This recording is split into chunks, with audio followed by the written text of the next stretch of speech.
Tiago capítulo 1, versículo 2. A palavra do Senhor diz assim: meus irmãos, considerem motivo de grande alegria, repita comigo, grande alegria, o fato de passarem por diversas provações, pois vocês sabem que a prova da sua fé produz perseverança. E a perseverança deve ter ação completa, a fim de que vocês estejam maduros e íntegros, sem lhes faltar coisa alguma. Se algum de vocês tem falta de sabedoria, peça a Deus, que a todos dá livremente de boa vontade, e lhe será concedida. Peça, porém, com fé, sem duvidar, pois aquele que duvida é semelhante à onda do mar, levada e agitada pelo vento. Não pense tal pessoa que receberá coisa alguma do Senhor, pois tem mente dividida e instável em tudo o que faz. Queridos, eu não sei você, mas eu quero te confessar que por muito tempo esse foi um texto para mim difícil de ler, difícil de entender e até difícil de acreditar. Então Tiago começa já falando que a gente deve ter não só como motivo de alegria, mas ele fala, vocês devem ter como motivo de grande alegria o passarem por diversas provações. Eu tenho certeza que essa é uma promessa da Bíblia que ninguém reivindica, que ninguém acordou de manhã e falou, Deus, eu reivindico a tua palavra, Tiago, capítulo 1, que promete toda a prova, eu reivindico a minha carga de tribulação diária em nome de Jesus. Né? Ninguém faz isso.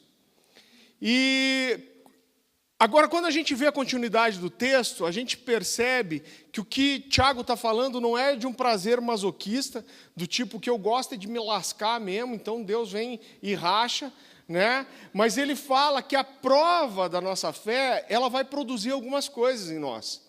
Então ele diz que a prova da fé produz perseverança. Ele diz que essa perseverança deve ter ação completa. E ele diz que a perseverança que vem de quando a nossa fé é provada, aí então ela nos leva para um lugar de maturidade, onde nós somos maduros, íntegros, e aí então não nos falta coisa alguma. A primeira coisa que eu quero destacar para você nessa noite é que a nossa fé não só ela pode ser provada, como ela deve ser provada e ela será aprovada. Eu acho que quando a gente fala de fé, um dos primeiros pensamentos que vem à nossa cabeça é a própria definição bíblica da palavra fé. Diferente de outros termos que a gente usa tanto na igreja, a gente usa na nossa vida de fé, como a palavra amor, né, ou qualquer outra palavra, que a Bíblia não traz uma definição do tipo, o amor é. A Bíblia traz uma definição mais ou menos do tipo, a fé é. E essa definição está lá em Hebreus, capítulo 11, versículo 1. Se você puder, abre comigo.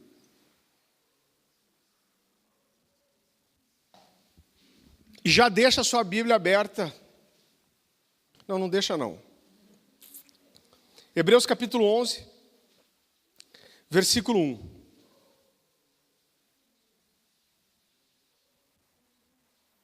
A palavra do Senhor diz assim: ora, a fé é a certeza das coisas que se esperam e a convicção de fatos que não se veem.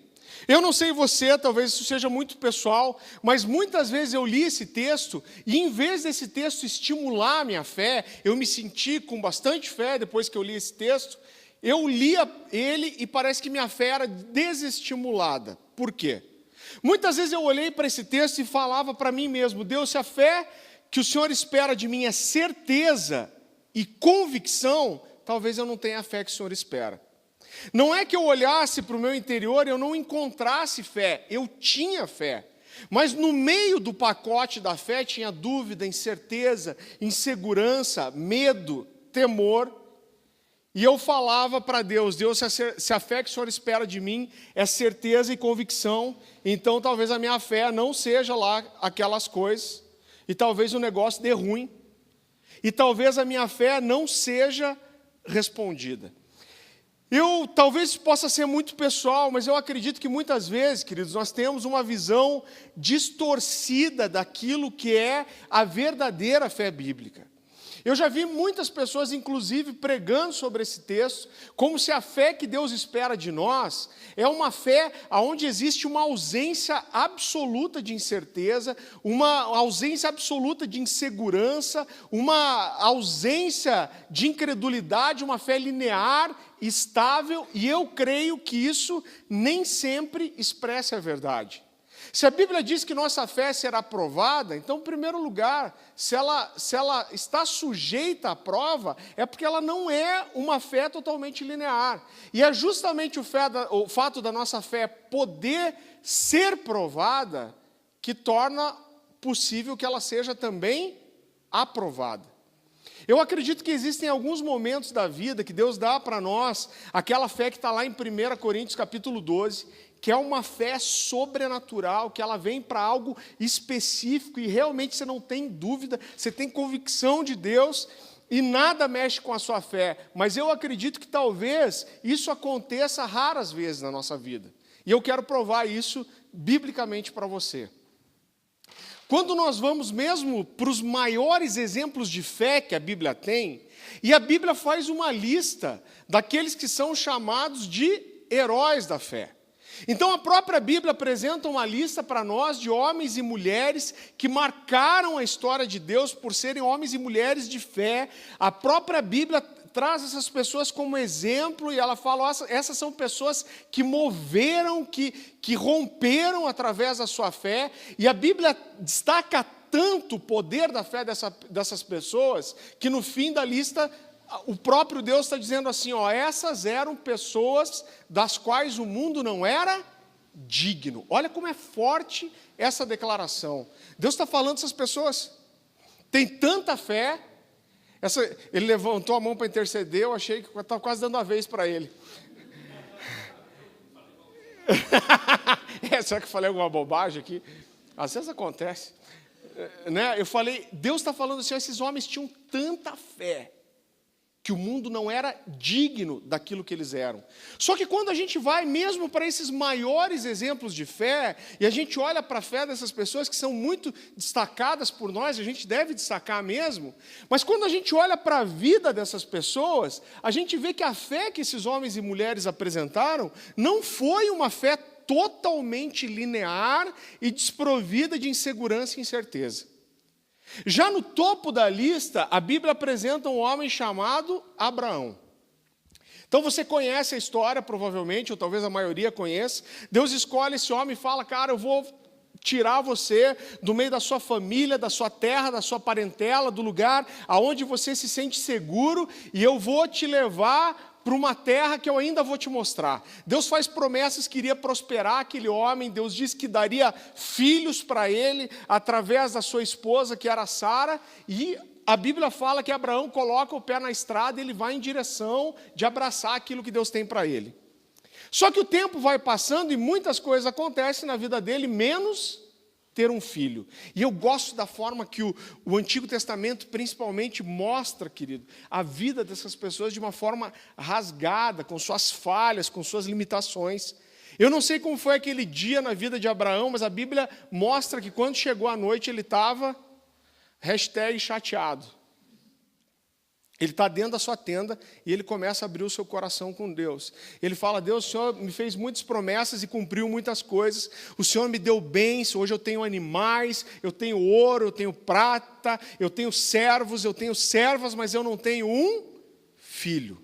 Ele fala, Deus, o que adianta o Senhor ter me dado todas essas coisas? Porque se eu morrer hoje, o herdeiro de tudo aquilo que eu tenho vai ser um servo, um damasceno chamado Eliezer. A Bíblia fala que Deus chama ele para fora da tenda, e eu entendo que Deus está tentando tirar ele daquele contexto fechado, de onde a visão dele era limitada. Deus fala, Abraão, vai para fora, e a primeira coisa que Deus fala é, olha, você consegue, olha para o céu, você consegue contar as estrelas? Eu não sei se já tentou, mas quando eu era adolescente, li isso, eu fui tentar contar as estrelas. Eu imagino Abraão começando 1, 2, 3, 1249, 1250, Peraí, Deus, me perdi, vou ter que começar de volta. E ele fala, Deus não tem jeito de contar. E Deus fala, Abraão, olha as estrelas. Ele fala, os filhos que eu vou te dar vão ser mais numerosos que essas estrelas. Eu vou te dar filhos mais numerosos que o pó da terra. E a Bíblia fala que naquela noite Deus faz uma aliança com Abraão de dar aquela terra à descendência dele. Só que, irmão, o tempo passa e o filho não vem. Quem tem uma promessa de Deus aí que parece estar demorando pra caramba para chegar? Eu tenho também. Todo mundo tem, né? Se não tem, nós já damos uma para você hoje aqui. E o tempo vai passando e Abraão tem uma ideia genial e às vezes a gente faz isso, a gente acha que Deus está meio devagar e você quer dar ajuda para Deus, para ele, vou te dar uma força, Deus. E a Bíblia fala que Sara, a esposa de Abraão, ela tinha uma escrava chamada Agar e ela chega para Abraão e fala, Abraão, eu tive uma ideia, nós vamos dar uma força para Deus. Ele deve estar ocupado. Eu vou te dar a minha escrava chamada Agar, você vai se deitar com ela, vai gerar um filho nela, e nós vamos criar esse filho como se fosse nosso. Primeira coisa que você precisa entender aqui, isso era algo muito comum na época. A Bíblia fala que ele se deita com aquela mulher e ele tem um filho chamado Ismael. E, querido, o tempo vai passando, se passam 5, 10, 15, 20, 23 anos. E a promessa de Deus ainda não havia chegado. A Bíblia fala que Ismael já estava com 13 anos e Abraão já estava com 99. Irmão, você acha que você está esperando muito? Pensa o cara esperar 24 anos para ter um filho. E a Bíblia diz que quando Ismael já está com 13 anos, Deus chega um dia para Abraão, Deus aparece para ele de volta, e Deus fala, olha, eu não esqueci da promessa que eu te fiz, e eu vou te dar um filho de Sara. E a Bíblia fala que Abraão faz o que nesse momento? A Bíblia fala que ele ri. Vá comigo lá para Gênesis capítulo 17, versículo 17.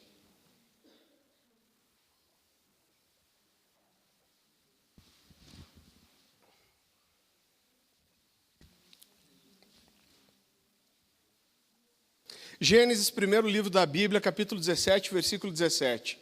Olha o que a Bíblia diz. Isso foi logo que Deus falou que ia dar para ele o filho através de Sara. Abraão prostrou-se rosto em terra e riu-se consigo mesmo e disse, poderá um homem de 100 anos de idade gerar um filho? Poderá Sara dar à luz aos 99 anos? E Abraão disse a Deus, essa frase é importante, permite que Ismael seja o meu herdeiro. Então Deus respondeu, na verdade, Sara, sua mulher, lhe dará um filho e você lhe chamará Isaque. Com ele estabelecerei a minha aliança, que será a aliança eterna para os seus futuros descendentes. Irmão, 23 anos esperando a promessa. A hora que Deus fala, Abraão faz o quê? Fala, Deus. E Abraão tenta convencer Deus a esquecer da promessa, isso fica claro para mim. Deus fala, Abraão fala, Deus quer saber, tem Ismael aqui, que é o meu filho, já está com 13 anos, quer saber, esquece essa promessa, está tudo bem entre nós, já superei, já fiz cura interior, está tudo bem, esquece a promessa, deixa Ismael ser o meu herdeiro. Mas Deus fala o quê? Não, eu vou te dar um filho de Sara. Agora, o que é interessante depois disso, é que a Bíblia diz que depois de Abraão ter rido, Deus reforçado a promessa, Deus dá uma ordem para Abraão naquele dia e fala, olha, você vai fazer uma marca em todos os teus filhos, em todos os homens da tua casa, sejam os escravos comprados, nascidos na sua casa, você vai circuncidar a você mesmo e a todos os seus filhos. Então, mesmo Abraão tentando convencer Deus que a herança passasse para Isaque, mesmo rindo da promessa de Deus, Abraão faz o quê? Ele obedece, e ele circuncida todos da sua casa. Logo depois disso, Deus aparece mais uma vez para Abraão, e dessa vez Deus é mais específico, ele fala assim, na próxima primavera, eu vou vir falar com você, e Sara vai estar com um filho no colo. A Bíblia diz que dessa vez era Sara, que estava ouvindo fora da tenda, e dessa vez quem ri foi Sara. Então vá lá comigo, um pouquinho para frente, Gênesis capítulo 18, versículo 10. A palavra do Senhor diz assim, então disse o Senhor, voltarei a você na primavera, e Sara, sua mulher, terá um filho. Sara escutava a entrada da tenda atrás dele. Abraão e Sara já eram velhos de idade bem avançada, e Sara já tinha passado da idade de ter filhos, por isso riu consigo mesma quando pensou: depois de já estar velho, e meu senhor já idoso, ainda terei esse prazer? Mas o Senhor disse a Abraão: por que Sara riu e disse: poderei realmente dar à luz agora que sou idosa? Existe alguma coisa impossível para o Senhor? Na primavera voltarei a você e Sara terá um filho. Irmão, não sei se você acha a Bíblia engraçada, eu acho. Esse texto para mim é muito engraçado. Sara teve medo e por isso mentiu. Tentar mentir para Deus é brincadeira, né? Eu não ri, mas ele disse: não negue, você riu sim. Irmão, esses dois são nossos heróis da fé de Hebreus 11. Homens dos quais o mundo não era digno. Quando eu olho para eles, eu não vejo uma fé linear, sem medo, sem insegurança. Pelo contrário, eu vejo uma fé talvez muito parecida com a minha e com a sua. Logo depois, na lista, a Bíblia apresenta um homem chamado Moisés. Você conhece a história. Moisés, você não precisa abrir, Hebreus 11, 24, diz assim, olha como é bonito o texto. Pela fé, Moisés, já adulto, recusou ser chamado filho da filha do faraó, preferindo ser maltratado com o povo de Deus a desfrutar os prazeres do pecado durante algum tempo. Mas foi esse mesmo Moisés aqui, que matou um egípcio, e teve que fugir para o deserto, e casou lá, e ficou cuidando dos animais do sogro dele. Às vezes eu pergunto, você sabe quanto tempo que Moisés ficou no deserto? E a maioria das pessoas diz 40 anos. Errado. Foram 80 anos. Porque 40 anos ele ficou escondido, irmão. Agora imagina você ter uma promessa de Deus, você saber que Deus te chamou para ser o libertador e passa 5, 10, 15, 20... 25, 30, 35, a maioria de vocês eu acho que não tem 40 anos aqui. 40 anos sem ouvir Deus, não aparece Deus falando nada com esse cara. E a Bíblia diz que um dia ele estava lá, eu acredito que é um dia como qualquer outro, e ele vê uma sarça que queimava e não se consumia. A sarça é uma árvore de galhos fininhos, muito parecida com uma árvore que tem na África, chamada caça umbrella. E o calor do deserto, ele mata aquelas árvores, ele resseca a falta de umidade. Então o milagre não estava naquela árvore pegar fogo. Isso é normal acontecer no deserto pela falta de umidade de tão seco que aquele galho fica. Só que o fogo que essas árvores fazem é aquele fogo que a gente chama fogo de palha. Né? Eu não sei quem de vocês conhece como sapé, grimpa. A gente tem aqui no Paraná, talvez aqui no Paraná o pessoal conheça mais como sapé, Santa Catarina, Rio Grande do Sul, mais como grimpa. Faz aquele fogo alto, aquele... mas já some. Dura segundos aquele fogo. E é a mesma coisa. Mas a Bíblia diz que Moisés vê aquela árvore que pegava fogo e não se consumia. E quando ele chega perto para ver o que está acontecendo, Deus fala com ele. E abra lá comigo em Êxodo capítulo 3, versículo 10.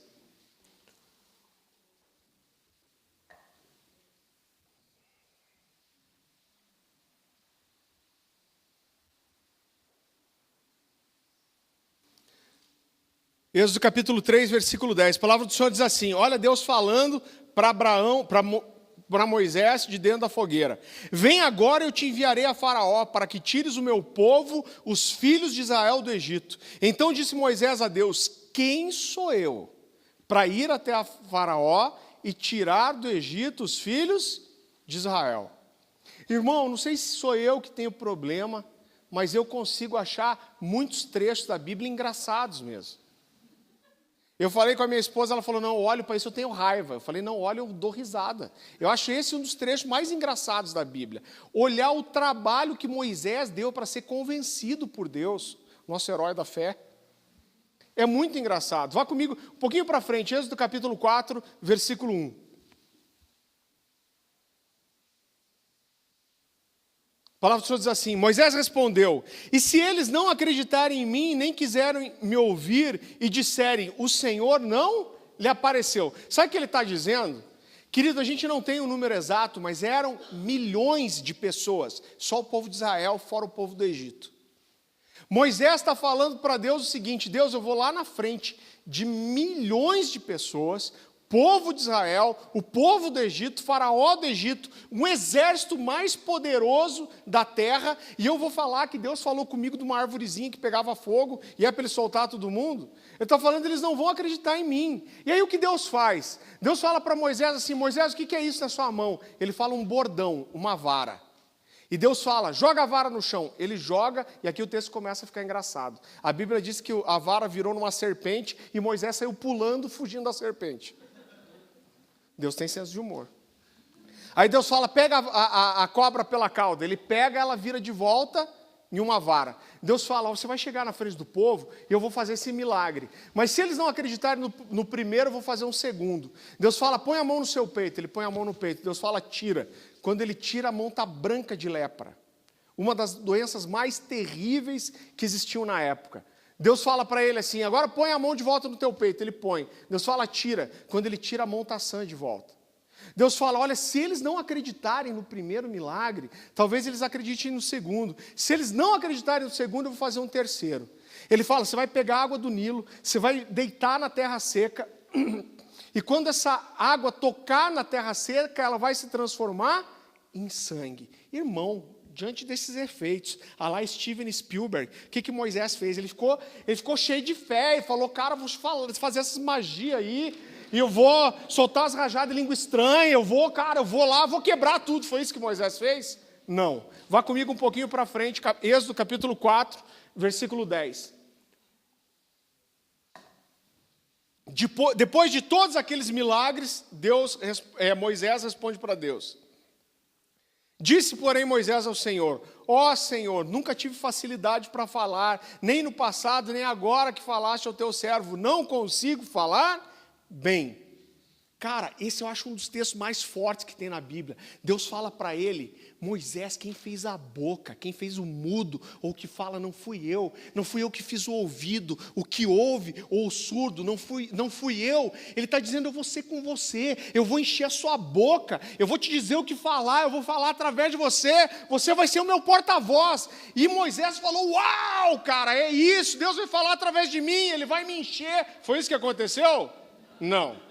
Êxodo capítulo 4, versículo 13. Ele, porém, respondeu, Senhor, envia aquele que há de enviar, menos a mim. Ele está falando, Deus envia qualquer um, menos a mim. Irmão, a Bíblia fala que depois disso, Moisés teve a moral de tirar Deus do sério. A Bíblia fala que se acendeu a ira do Senhor. Para o cara tirar Deus do sério, o cara tem que ser bom mesmo, né? Fala que se acendeu a ira do Senhor, e aí o que Deus faz? Ele está falando, Moisés quer saber, vamos fazer o seguinte, você tem um irmão chamado Arão, não tem? Tenho. Teu irmão está vindo aí, ele fala bem, não fala? Moisés fala, então nós vamos fazer o seguinte, eu vou falar para você, você fala para Arão, e Arão fala para o povo, tá bom assim? Telefone sem fio. Eu imagino Moisés coçando a cabeça, falando, Deus, acho que dá, né?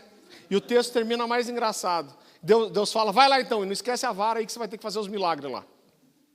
Irmão, esse é nosso herói da fé de Hebreus 11, homem do qual o mundo não era digno, mas mesmo com medo, mesmo com receio, mesmo com temor, ele faz o quê? Ele anda como quem crê e ele obedece. Quero dar um último exemplo.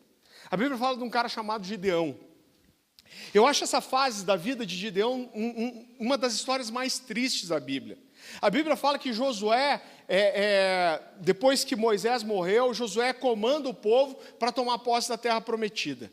A Bíblia fala que eles começam por Jericó, os muros caem, provavelmente a maioria de vocês conhece a história, e eles entram na terra prometida, mas eles não mataram os povos que habitaram naquela terra. E agora olha só, pouco mais de 100 anos depois, pouco mais de uma geração depois, o povo estava totalmente contaminado com os povos daquelas terras, eles já não ouviam mais Deus, eles estavam totalmente afastados de Deus.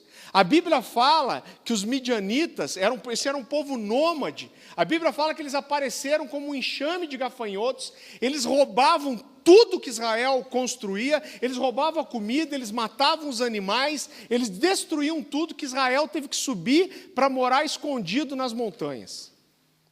Agora Gideão, ele cresceu, ouve isso que talvez você vá se identificar. Ele cresceu ouvindo as histórias que os pais e os avós contavam daquilo que Deus tinha feito.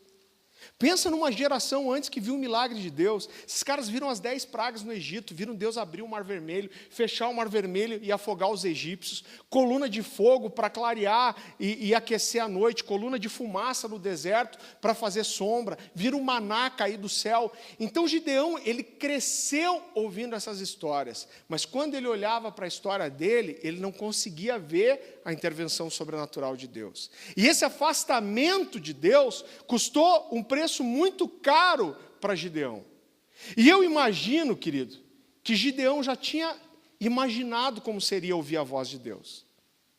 Ele ouviu histórias de homens que falaram com Deus face a face, que viram milagres de Deus, mas ele nunca viu nada. Eu acho que é impossível que Gideão não imaginasse como será que é presenciar algo sobrenatural, como será que é ouvir a voz de Deus. A Bíblia fala que quando o anjo do Senhor aparece para ele, e quando aparece o artigo definido, o anjo e não um anjo, isso é o que na teologia a gente chama de uma teofania. É uma manifestação do próprio Deus, e aqui a gente acredita que é uma manifestação do próprio Jesus. A Bíblia fala que quando o anjo do Senhor aparece para ele, ele estava malhando trigo em um lagar. Você sabe o que é um lagar? O lagar era uma vasilha pequena usada para prensar a uva. Então o cara jogava uva naquela vasilha pequena de madeira e pisava para esmagar a uva, fazer suco, fazer o vinho.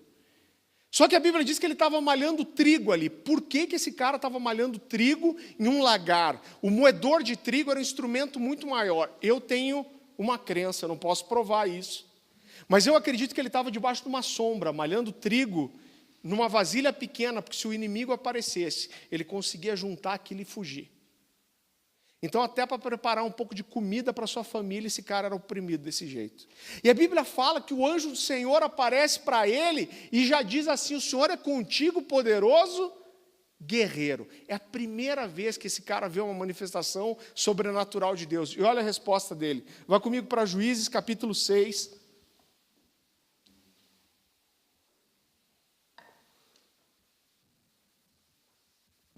Juízes, capítulo 6. Versículo 13.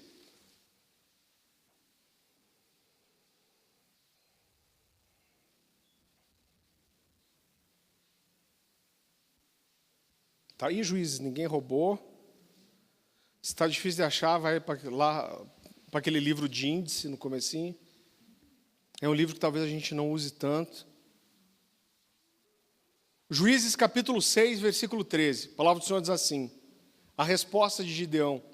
Ah, Senhor, Gideão respondeu, se o Senhor está conosco, por que aconteceu tudo isso? Aonde estão todas as suas maravilhas que os nossos pais nos contam, quando dizem, não foi o Senhor que nos tirou do Egito, mas agora o Senhor nos entregou nas mãos de Midian. O Senhor se voltou para ele e disse, com a força que você tem, vá libertar de Israel das mãos de Midian. Não sou eu que está te enviando? Ah, Senhor, respondeu Gideão, como posso libertar Israel? Meu clã é o menos importante de Manassés e eu sou o menor da minha família. Eu acho muito interessante esse texto. Esse cara nunca viu Deus, nunca viu uma manifestação de Deus. Quando Deus aparece, ele não cai de joelho, ele não adora, mas ele rasga o coração.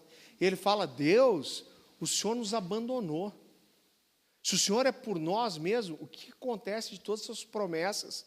Aonde estão as histórias que os nossos pais nos contaram? O Senhor nos abandonou, nos entregou nas mãos dos nossos inimigos. Eu acho que ele nem pensou no que ele fez, ele só rasgou o seu coração e falou, Deus, eu estou mal.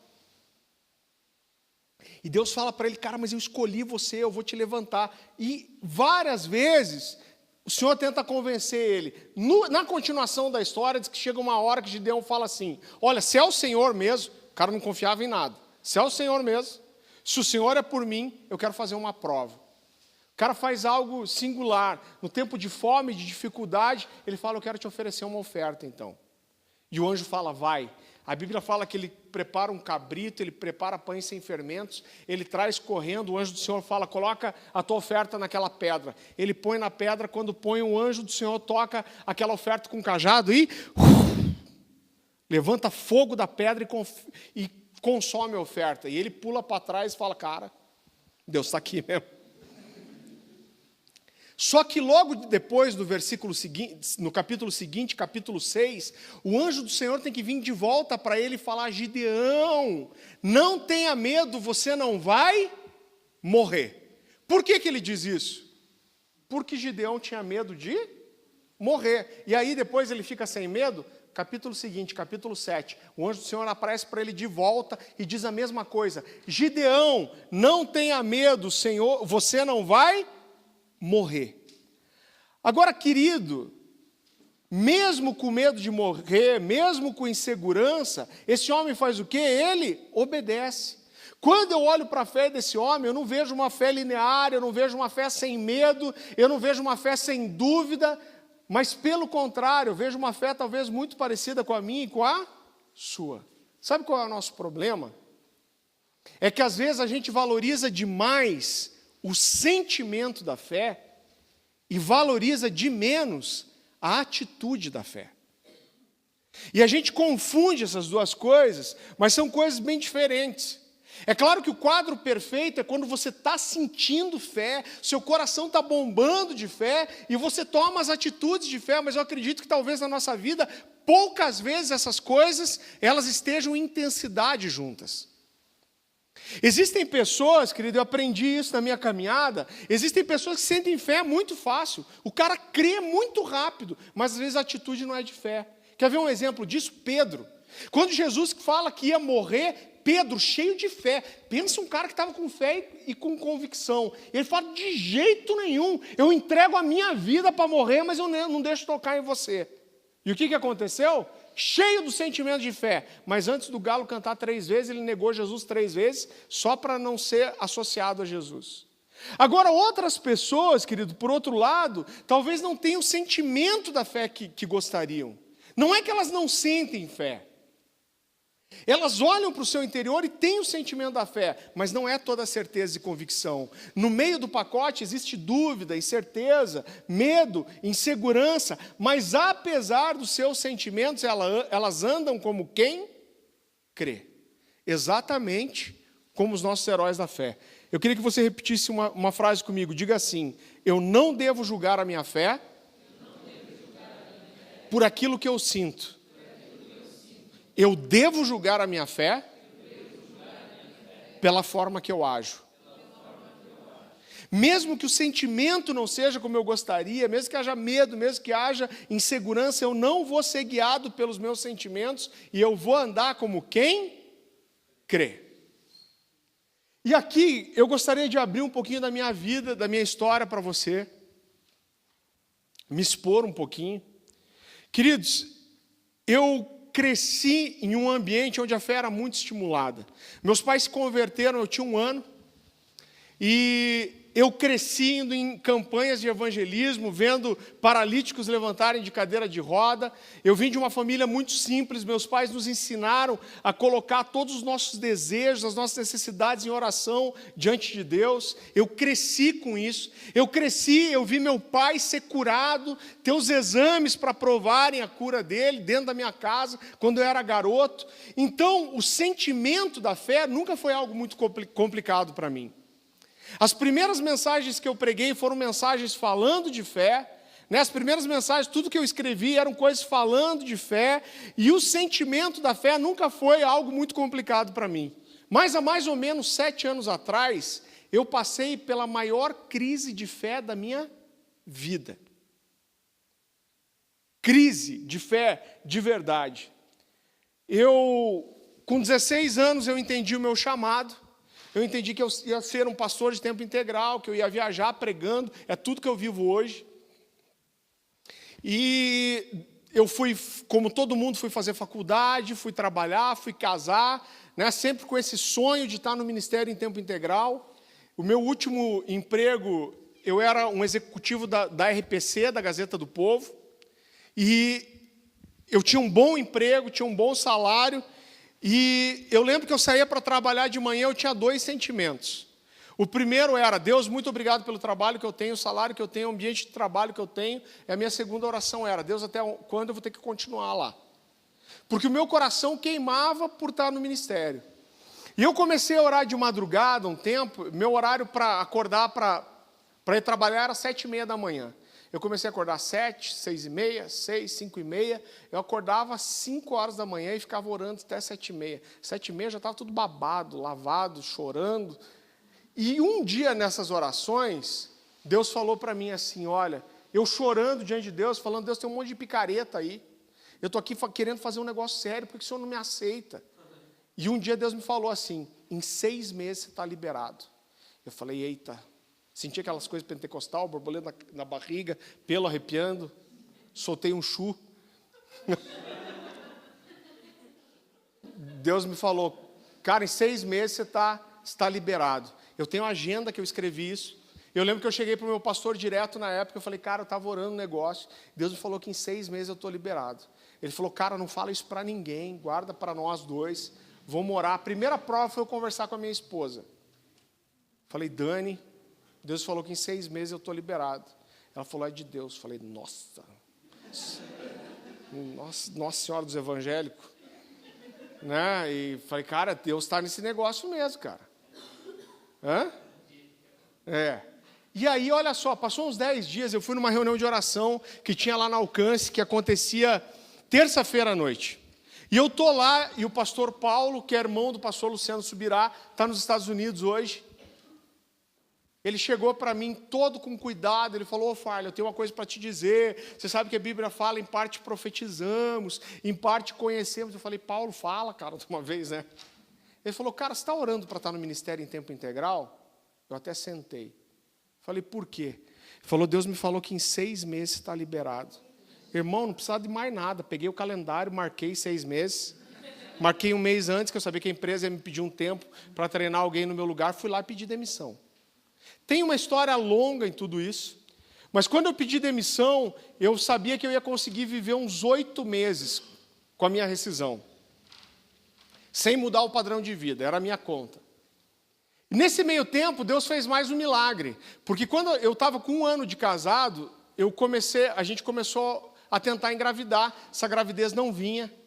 A gente foi buscar um especialista e o que eu ouvi de um médico foi assim, cara, você não tem condições de ter um filho. Ele falou, olha, eu não sabia isso, mas ele falou, eu não sei se tem algum médico aqui, ele falou para que o... Amém. Ele falou para que um espermatozoide fecunde o óvulo, precisam de 150 mil espermatozoides batendo no óvulo, liberando uma enzima para que um entre. Ele falou, cara, você não tem assim, ó, nem perto dos 150. Ele falou, dos que você tem, metade é morto e metade não tem motilidade, que a gente fala, ou seja, ele não se movimenta. Eu lembro que eu falei para minha esposa, falei, nossa, amor, estou falhado. E ele falou assim para mim, falou, cara, a única forma de você ser pai é fazer inseminação artificial in vitro, que é a mais difícil que tem. Você pega um espermatozoide, a gente tira o óvulo da tua esposa, fecunda em laboratório e coloca de volta. Falei, quanto de chance eu tenho de engravidar? 33%. Quanto custa? Na época custava 13 mil reais. Só que eu saí de lá e eu falei, Deus, o Senhor escolheu as estéreis. Eu sei que é para as mulheres, mas vou pegar uma carona nessa promessa aí. Falei, não vou fazer esse tratamento, não. Eu tinha acabado de vender um terreno, até tinha grana, falei, não vou fazer esse tratamento, não. E se passaram mais ou menos 2 anos e meio que eu tinha esse diagnóstico. Aí a gente está lá um dia nessa mesma reunião de oração, essas reuniões de oração são perigosas. E chega um outro pastor e chama eu e a minha esposa, a Dani, e fala, eu quero dar uma palavra para vocês. E o cara fala assim, por que vocês não têm filhos ainda?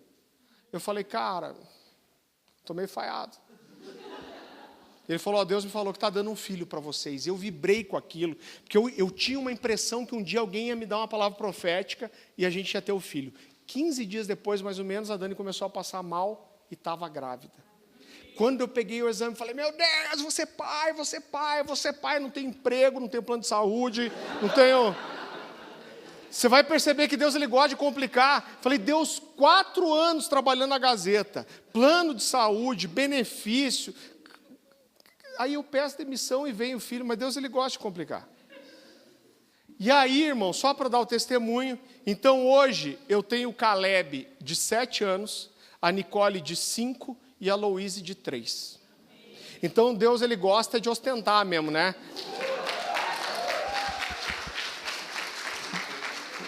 Depois do terceiro eu falei, beleza, Deus, não precisa ostentar também. E agora eu vou ter que fazer uma vasectomia para consertar o que Deus fez, né, irmão? Então... Mas eu lembro que os meses foram passando e eu fiquei 10 meses sem salário. E nisso eu já tinha uma série, porque eu tinha saído já há 10 meses e eu me envolvi pra caramba na igreja lá na Alcance. E eu lembro que eu cheguei num domingo, isso era abril, meu filho ia nascer em maio. Eu falei, Deus, eu acho que eram os últimos R$270. Falei, eu tenho os últimos R$270 na conta, semana que vem vai vencer água e luz, vai acabar. Aquele tempo dava para pagar água e luz com 270. Aí eu falei, Deus, eu não sei o que eu vou fazer. E na minha cabeça eu pensei o quê? Cara, a igreja não me deve nada, foi uma decisão minha. Quando eu fui para Alcance, eu tinha lançado meu primeiro livro em 2007. O David Keelan, na época, estava em alta, ele fez o prefácio do meu livro. E eu comecei a sair para pregar em alguns lugares. Eu parei de sair para estar mais na igreja. E eu conversei com a minha esposa, eu falei, Dani, vou comprar uns livros e vou começar a sair de volta para pregar e vender material para trazer sustento para dentro de casa, porque eu sei que Deus me quer no integral. E eu fui comunicar meus pastores, o pastor Marciano, que é aqui da terra mesmo, um dos nossos pastores lá, e o pastor Luciano, ele adora que eu fale isso. Não conta para ele. E o pastor Luciano, eu falei, cara, minha grana acabou, meu filho vai nascer mês que vem. Toda a gravidez da minha esposa, tudo que eu comprei para o meu filho, foram 2 chip-tops, mas a gente ganhou tudo. Não tinha grana para nada. E eu falei, cara, eu vou ter que voltar a pregar, viajar para pregar, vender material. E eu lembro que o Marciano me falou, cara, você já marcou alguma agenda? Eu falei, não, ainda não. Como se estivesse bombando as agendas, né? Ele falou, cara, não marca nada ainda, me dá 2 dias. Eu falei, dou. Aí eles me chamaram, falaram, Farley, isso era abril. Ele falou, nossa pretensão é te ordenar no final do ano a pastor. Ele falou, eu não posso te dar um salário de pastor agora, enquanto você não é pastor, mas eu tenho uma proposta para você, porque a gente não gostaria que você, né, deixasse as suas atividades da igreja para viajar. A nossa secretária acabou de pedir demissão. Você não quer trabalhar na secretaria da igreja até o final do ano, e aí a gente ordena você? Eu falei, está fechado. Queridos, até esse momento, a grande crise da minha fé não tinha vindo. Ela veio depois disso. Eu não sei como que ela começou, mas de repente, parece que Deus ele simplesmente parou de falar comigo. Eu não sentia mais Deus, eu não ouvia mais Deus falando comigo, eu não recebia mais palavra profética. Nesses 10 meses, todo mundo me dava palavra profética. Eu brinquei com os meus pastores lá, falei, cara, eu estou numa uruca. Quero que você trouxer aqui o maior profeta do universo, da galáxia. Esse cara vier pregar num culto que só tem eu, ele vai dar uma palavra para alguém passar na rua, mas não vai dar para mim. Eu não ouvia Deus, Deus não falava comigo, queridos. Parecia que tudo que era espiritual tinha cessado na minha vida. Não importava o quanto eu buscasse, o quanto eu jejuasse, o quanto eu orasse, parece que tudo que era espiritual parou. Eu fiquei seco. E eu passei a ter dúvida de algumas coisas que eu sempre tive convicção. Então, no meio disso, eu comecei a duvidar que Deus falava comigo, eu já não tinha certeza que eu tinha um chamado, eu já não tinha certeza que Deus tinha falado comigo, eu já não tinha certeza que era vontade de Deus que eu fosse pastor mesmo, e logo nesse momento que tudo que eu sonhava na minha vida estava acontecendo. Sonhava em ser pai, meu filho estava nascendo. Sonhava em estar no ministério em tempo integral, estava no ministério em tempo integral. Sonhava em ser um pastor, estava prestes a ser ordenado. E, querido, parecia que toda a minha fé tinha ido embora. E eu costumo dizer que eu não era nem um pastor ordenado ainda, e eu já estava sofrendo de uma doença chamada síndrome aguda da burrice pastoral. Já ouviram falar, não? É uma doença que faz pastor achar que tem que ser super-herói, que não pode passar por crise, que não pode passar por desânimo, por falta de fé. E eu passei, querido, por essa crise, ela foi tão terrível, que eu comecei a vasculhar a minha vida, a sensação que eu tinha é que eu estava estragado. Eu lembro de várias vezes deitar no colo da minha esposa e chorar, falar, Dani, eu não entendo, eu não estou pedindo para Deus mais poder, eu não estou pedindo mais fé, eu não estou pedindo nada, a única coisa que eu peço é que eu quero só voltar a ser normal, que nem eu fui antes, que nem eu sempre fui. E eu comecei a vasculhar a minha vida, procurando aonde eu abri uma brecha para o diabo entrar. Porque eu falei, não é possível, cara, eu abri algum buraco para o miserável do Satanás entrar na minha vida e levar a minha fé embora. Irmão, vasculhei a minha vida, confessei até coisa que eu não fiz. Vinha na cabeça, não, mas eu nunca fiz, eu vou confessar por via das dúvidas. Vai que resolve. E não adiantava, orava, isso foi tão forte, querido, que uma das principais características do meu ministério é a pregação. Eu acredito que a principal é escrever e a segunda é pregação. Deus tem me levado por todo o Brasil para pregar, já rodei quase todo esse Brasil, já fui pregar fora do Brasil, tenho convite para muito lugar. Mas nesse tempo eu não conseguia preparar mais mensagens, sabe por quê? Porque Deus não falava comigo. Eu lembro de um sábado que a gente estava indo para a igreja, ia pregar no culto de jovens, e a minha esposa falou assim, sobre o que você vai pregar? Falou, eu vou pregar a mensagem tal. Ela olhou para mim e falou, de novo? Eu falei, Dani, Deus não fala mais comigo, que eu vou falar com o povo, vou inventar uma coisa? Deus não falava comigo, irmão, não sentia Deus. Eu lembro que as pessoas vinham nos abraçar, a gente já estava alguns anos na igreja, abraçava a gente e falava, olha, daqui a pouco vocês vão ser ordenados e vocês vão ser nossos pastores. E aquilo era horrível para mim, porque eu me sentia uma fraude. Eu pensava, se essa pessoa soubesse que logo ela vai ter um pastor que está sem fé. E querido, depois de orar muito, depois de jejuar muito, depois de clamar muito a Deus, sabe o que aconteceu? Nada. E eu cheguei a pensar em desmarcar a nossa ordenação, mas um dia eu tomei uma decisão, isso não foi nada muito espiritual, mas eu saí de um tempo de oração que Deus não falou comigo de volta, e eu falei para minha esposa, falei, Dani, eu tomei uma decisão, se Deus nunca mais voltar a falar comigo, se eu nunca mais voltar a sentir Deus, eu vou continuar caminhando em obediência em cima daquilo que Deus já falou, e eu vou andar como quem crê, mesmo que eu não esteja sentindo nada aqui. E chegou o dia da nossa ordenação. A gente faz uma grande festa, naquele dia só eu e minha esposa fomos ordenados. Eu lembro que eles colocaram 2 puffs no púlpito, a igreja estava cheia, e todo o presbitério, os pastores da igreja subiram e começaram a dar palavras proféticas para nós. E eu lembro que subiu o pastor Francisco, ele é o único, a gente é muito jovem lá, 30 e poucos anos, 40 anos, a maioria dos pastores, tem um pastor com 60 e pouco, que é o pastor Francisco, ele é tipo o mestre Yoda da equipe. E eu lembro que ele subiu e ele já começou dizendo assim, por um bom tempo você já não tem ouvido Deus falar com você. Nessa hora eu já comecei a chorar, o cara já vem dando Hadouken, né? Ele falou, olha, por um tempo você não tem mais ouvido Deus falar, você não tem sentido Deus, você não tem visto mais sinais, mas ele disse, porque você foi fiel, mesmo durante o silêncio de Deus. Ele falou, Deus vai abrir o espiritual e você vai voltar a ouvir a voz de Deus. Você vai voltar a sentir Deus, você vai voltar a ouvir a voz dele. E ele terminou dizendo assim, e não se preocupe, porque Deus vai te dar muitas novas mensagens. E querido, tudo que ele falou aconteceu. Eu queria que você abrisse comigo em Romanos, capítulo 1, versículo 5. É um texto que fecha muito bem com o que a gente está falando.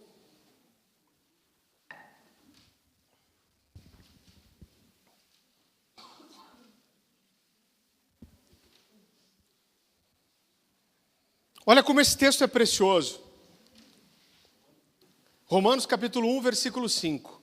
A palavra do Senhor diz assim, por meio dele e por causa do seu nome, recebemos graça e apostolado para chamar dentre todas as nações um povo para a obediência que vem pela fé.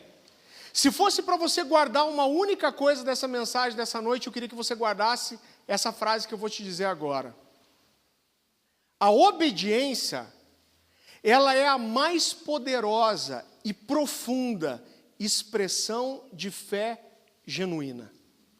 A obediência, ela é a mais profunda e poderosa expressão de fé verdadeira. Eu pensava que eu estava obedecendo mesmo sem fé, mas Deus me mostrou que a obediência, ela é fé.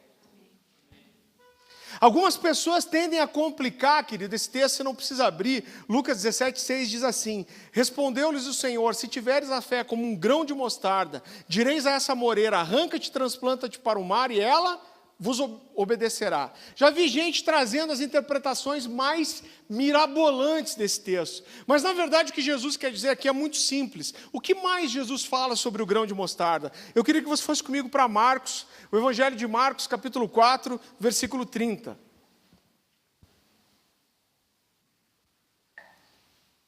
Cadê o irmão do teclado? A pessoa que estava no teclado. Pode ajudar a gente aqui? Eu já estou me aproximando do fim. Vamos dar um grau, né? Que o crente funciona com música. Marcos capítulo 4, versículo 30. A palavra do Senhor diz assim: disse mais: a que semelharemos o reino de Deus, ou com que parábola apresentaremos? É como, repita comigo, como? Um grão de mostarda que, quando semeado, é menor de todas as sementes sobre a terra, mas uma vez semeada, cresce e se torna a maior de todas as hortaliças e deita grandes ramos, a ponto das aves do céu poderem aninhar-se à sua sombra. Eu já vi gente dizendo assim, olha, a nossa fé pode ser igual a de um grão de mostarda. Jesus não falou igual, ele disse como. O que ele está dizendo é que o grão de mostarda é a menor das sementinhas. Mas quando a nossa fé, mesmo parecendo pequena, mas ela é usada como uma semente, e ela é lançada no solo, ela é regada, ela é preparada, ela é alimentada, ela cresce e ela estende grandes ramos. Agora, sabe quando a nossa fé, ela cresce? Quando ela é provada e mostra uma atitude perseverante. E sabe qual é o limite de crescimento da sua fé? Repita assim comigo: o limite de crescimento da minha fé é Deus. Repita, ou seja, a minha fé não tem limites. Queridos, a Bíblia fala, e eu quero encerrar com isso, de um dia em que Jesus pregou para uma grande multidão. Presta bem atenção nisso. A Bíblia fala de 5.000 homens, fora mulheres e crianças. Os estudiosos dizem que a gente está falando tranquilamente de uma multidão entre 10 e 20 mil pessoas. Jesus passa provavelmente a maior parte do dia ministrando, pregando para aquelas pessoas. E quando chega o fim do dia, a Bíblia diz que Jesus não quer despedir aquele povo sem alimento, sem comida. E Jesus fala: quem tem comida aqui? E aparecem 5 pães e 2 peixinhos. E Jesus multiplica aqueles pães e 2 peixes. Mas aqui eu quero destacar algumas coisas dessa história que talvez você nunca se apercebeu. A Bíblia fala que Jesus manda os discípulos servirem aquelas pessoas. Agora você já pensou o que foi para 12 caras servirem talvez 20 mil pessoas? Já pensou no trabalho miserável que é isso, irmão? Então eu fico imaginando quanto tempo levou isso. 20 mil pessoas é meio estádio. Aqueles homens com cestos carregando, servindo aquelas pessoas. Quando os discípulos voltam e falam: mestre, eu já imagino eles cansados, suados. Eles falam: servimos todo mundo. Jesus fala: agora volta recolhendo tudo que sobrou. E eles voltam de volta, 20 mil pessoas. E a Bíblia fala que eles recolheram 12 cestos. Com certeza aquele foi um dia cheio e trabalhoso. Quando chega a noite, Jesus coloca aqueles discípulos num barco em direção a Cafarnaum, e Jesus diz: vão na frente, porque eu quero orar no monte. E a Bíblia fala que quando era a 4ª vigília da noite, você sabe que hora é isso? Entre 3 e 6 da madrugada. A Bíblia fala que eles estavam exatamente na metade do caminho, eles tinham remado já cerca de 5 a 6 quilômetros, mar adentro com vento contrário. Irmão, esses caras deviam estar exaustos. A Bíblia fala que quando chega a 4ª vigília da noite, entre 3 e 6 da manhã, Jesus vê de longe o barco ser castigado pelas ondas e pela força do vento. E Jesus resolve ir andando até aqueles homens por cima das águas. A Bíblia diz que quando aqueles caras veem o vulto de Jesus, eles ficam aterrorizados. A palavra que Mateus escolhe usar é aterrorizados. E eles gritam: é um fantasma. Eu lembro que eu li esse texto e achava meio ridículo. Como que 12 caras que andam com Jesus acham que é um fantasma? Mas quando eu fiquei pensando no esgotamento mental, o esgotamento físico, o medo de morrer, o cansaço, eles veem aquele vulto, se desesperam, e Jesus fala assim: não tenham medo, sou eu. E a Bíblia diz que um cara se levanta. Quem? Um homem de pequena fé. Esse homem se levanta e fala: se é o Senhor, me manda e ter contigo andando sobre as águas. Se Pedro olhasse para dentro dele, talvez ele não encontrasse fé suficiente para pisar fora daquele barco sem ter medo de morrer, sem ter medo de afundar, sem ter medo de se afogar. Mas com certeza Pedro olhou para dentro dele e ele encontrou fé suficiente para caminhar em obediência sobre uma palavra de Jesus. E quando Jesus fala vem, esse cara ele pisa fora do barco. Eu imagino esse homem chacoalhando, andando sobre as águas, mas a Bíblia fala que mesmo vivendo aquele milagre, aquele momento tão sobrenatural, ele começa a reparar na força das ondas e na força do vento, e ele começa a afundar. A Bíblia diz que imediatamente Jesus segura ele pela mão, puxa ele para cima e fala: homem de pequena fé, por que você duvidou? E a gente destaca a pequena fé de Pedro. Mas naquela manhã, naquela madrugada, 11 homens voltaram para casa com uma história para contar. A história de terem visto um homem andar sobre as águas. E só um cara voltou para casa com a experiência de ter andado sobre as águas. Quem? Um homem de pequena fé. Um homem que tinha uma fezinha como um grão de mostarda, mas ele usou essa semente como uma semente. E ele regou essa semente, ele perseverou, e ele viu essa fé crescer e estender grandes galhos. A Bíblia não fala isso, mas a história nos conta, a tradição nos conta, que quando Pedro, esse homem que negou Jesus 3 vezes, ele viu sua fé crescer. E apesar da Bíblia não dizer isso, a tradição, a história nos conta que quando o exército romano prendeu Pedro para matá-lo, e foi quando ele foi morto, dessa vez ele não negou, ele não fugiu.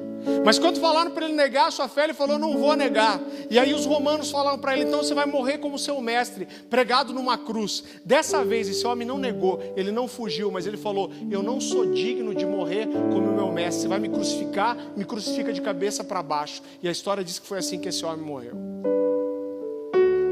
E a minha pergunta para você nessa noite é: quem de vocês aí tem um grãozinho de mostarda? Que pode ser regado, pode ser preparado.